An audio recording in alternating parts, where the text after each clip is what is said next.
अस्सलाम वालेकुम, welcome to cook and present. तो इन सर्दियों में हम आपके लिए लेकर आए हैं बहुत ही ज़बरदस्त सी अमेजिंग, बहुत ही इजी तरीके से बनने वाली फ़िश की रेसिपी, जिसको कोई भी बिगनर कोई भी बना सकता है। तो जी यहाँ पे हमने फ़िश ले ली है 1.5 किलो, जिसको हमने नमक और आटा लगा के रख दिया था 1 घंटे के लिए, और हमने इसको खूब अच्छे से वॉश कर लिया ठंडे पानी के साथ, और हमने उसके बाद इसको ड्राई कर लिया है टिश्यू टॉवल की मदद से। तो जी अब चलते हैं हम इसकी मैरिनेशन की तरफ। तो जी जल्दी से आपने मैरिनेशन के इंग्रेडिएंट्स को खूब अच्छे से नोट कर लेना है, और आपने एक एक स्टेप को फॉलो करना है, ताकि आपकी फ़िश बहुत ही ज़बरदस्त, मज़ेदार, झटपट सी बने, बिल्कुल बाजार के जैसी। हमने सबसे पहले ले लिया है 3 टेबलस्पून लेमन जूस। आप चाहें तो इसकी जगह इमली वाला पानी भी इस्तेमाल कर सकते हैं। 1 टेबलस्पून लहसुन का पेस्ट, जिसको हमने मोटा मोटा पीसना है, बहुत ज़्यादा बारीक नहीं करना। जी यहाँ पे है फ़िश का बहुत ही अहम इंग्रेडिएंट, यानी कि 1/2 टीस्पून अजवाइन, सूखा धनिया पाउडर 1 टीस्पून, जीरा पाउडर 1 टीस्पून, लाल मिर्च पाउडर 1 टीस्पून, कुटी लाल मिर्च 1 टीस्पून। अगर आप स्पाइसेस को ज़्यादा पसंद नहीं करते तो आप दोनों स्पाइसेस 1/2 टीस्पून ऐड करेंगे। इसके अलावा हम इसमें शामिल करेंगे काला जीरा 1 टीस्पून, नमक हस्बे जायका, और तकरीबन 1 टेबलस्पून हम इसमें शामिल करेंगे कसूरी मेथी। हम इसको खूब अच्छे से मसल के डालेंगे ताकि इसकी खुशबू बहुत अच्छे से फ़िश में शामिल हो जाए। तो जी ये हमने सारे इंग्रेडिएंट्स ले लिए हैं। अब इसके अंदर हमने अपनी फ़िश को मैरिनेट करना है, और इसको हमने रखना है तकरीबन कम से कम 2 घंटे, और ज़्यादा से ज़्यादा ओवरनाइट। तो जी अगर आप रखेंगे ओवरनाइट तो आपकी बनेगी बहुत ही ज़बरदस्ती। अब जैसे कि आपको नज़र आ रहा है कि मसाला बहुत ज़्यादा ड्राई है, तो इसके अंदर हम शामिल कर लेंगे 1 से 2 टेबलस्पून पानी।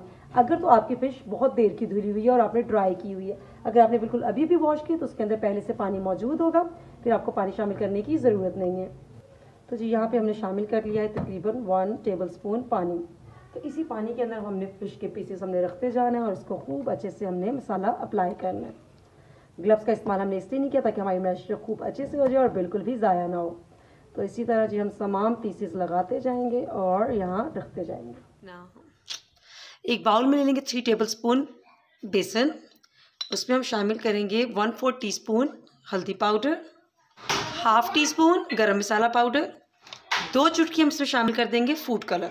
2 से 3 टेबलस्पून हमने पानी डाल के ये बैटर को रेडी कर लिया है, और इस बैटर को हमने फ़िश के ऊपर अप्लाई कर देना है। हम बेसन को जो हमने पहले मैरिनेट करके रखा था काफ़ी देर के लिए, तो हमने तब नहीं लगाया। अब हमने इस टाइम पे लगा के तकरीबन आधे घंटे के लिए छोड़ देना है। फूड कलर ऑप्शनल है, आपकी मर्ज़ी, इसमें डालें या ना डालें, लेकिन इससे ज़रा अच्छा खूब बाजार जैसा कलर आ जाता है, तो फिर बहुत ही ज़्यादा अपीयरेंस इसकी अच्छी आती है। तो जिसको हमने खूब अच्छी तरह से दोनों तरफ से मल देना है इस बेसन को। अगर आपने डीप फ्राई करना हो तो आप बेसन का बैटर बना के उसमें डिप करके भी डीप फ्राई कर सकते हैं, लेकिन हम इसको तवे के ऊपर थोड़े ऑयल में शैलो फ्राई कर रहे हैं, तो हम इसको बहुत ज़्यादा मोटी कोटिंग बेसन की नहीं देंगे। यहाँ पे हमने ले लिया है तवा इसको फ्राई करने के लिए। हमने जो इतनी फ़िश फ्राई करनी थी उतनी देखिए हमने यहाँ पे अलग कर ली है, और बाकी फ़िश जो सी हमने अभी फ्राई नहीं करनी थी, तो जी यहाँ देखिए हमने इसको एक डब्बे में रख लिया है। तवे के ऊपर हमने ऑयल डालना है। हमने बहुत ज़्यादा ऑयल का इस्तेमाल नहीं करना, लेकिन आपने इतना ऑयल ज़रूर डालना है कि जिसमें उसकी थोड़ी सी एक साइड कवर हो जाए। तो जी यहाँ पे हमने तवे पे डाल दिया है ऑयल। इसको हम होने देंगे थोड़ा सा गर्म। फ़िश को आपने बिल्कुल ठंडे ऑयल के अंदर नहीं डाल देना, वरना जो उसकी कोटिंग थोड़ी सी सख्त हो जाएगी। हमने इसको तेज़ आंच में डालना है ताकि एकदम से वो हीट को अब्जॉर्व करे और पकना स्टार्ट हो जाए, क्योंकि हम इसको बहुत ज़्यादा डीप फ्राई नहीं कर रहे हैं ऑयल के अंदर। तो हमने जब इसको एक तरफ से डालना है तो हमने इसको प्रॉपर कुक होने का टाइम देना है, और उसके बाद हमने गैप के बाद उसको साइड चेंज करनी है। तो जी ये देखिए आपने स्किन वाली साइड को नीचे की तरफ रखना है इस तरह से ऑयल में, और 3 मिनट तक आपने इसको बिल्कुल नहीं छेड़ना है। चूल्हे के नीचे आंच फुल तेज़ है। तो जी जब तक मैं फ़िश को डाल रही हूँ ऑयल के अंदर, जल्दी जल्दी आप चैनल को सब्सक्राइब करें अगर सब्सक्राइब नहीं किया, और अगर आप हैं ऑलरेडी सब्सक्राइबर तो जल्दी से एक प्यारा सा कमेंट दे दीजिए और लाइक कर दीजिए वीडियो को, और हमसे प्रॉमिस कीजिए कि आप हमारी रेसिपी को ज़रूर ट्राई करेंगे और हमें अपना फीडबैक देंगे। हमारी वीडियोस को शेयर करते रहा करें अपने सर्कल में, शायद ऐसा भी कोई हो जो हमारा सब्सक्राइबर ना हो, और आपके शेयर करने से वो भी हमारा सब्सक्राइबर बन जाए। तो जी अब तकरीबन 3 मिनट हो चुके हैं, तो हम इसकी साइड्स को टर्न करेंगे। 3 से 4 मिनट इस साइड से भी कुक होने देनी है। उसके बाद आपने स्टोव को इसके नीचे आहिस्ता कर देना है, और तकरीबन 8 से 10 मिनट में हमने फ़िश को कुक करना है।